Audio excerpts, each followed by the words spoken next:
দাঁড়াও, আমিও যাই ওই ওঝার বাড়ি, তারপর দেখাবো মজা।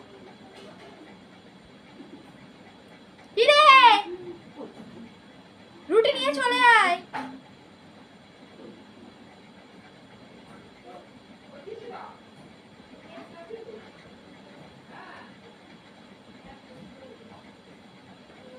কোনো আসে না। এই তো মা, আপনার রুটি নিন। কি রে, তোর এত দেরি হয় কেন বলতে পারিস? আসলে মা, রুটিটা করতে গিয়ে না আমার এখানে নাইটিটা ভিজে গিয়েছিল, সেই জন্য আমি নাইটিটা ছেড়ে আসতে একটু দেরি হয়ে গেল। আপনি কিছু মনে করবেন না, আপনি খেয়ে নিন। খান, খেয়ে বলুন কেমন হয়েছে। ঠিক আছে, তুই এখন যা, কাজ করতে যা, আমি খাই।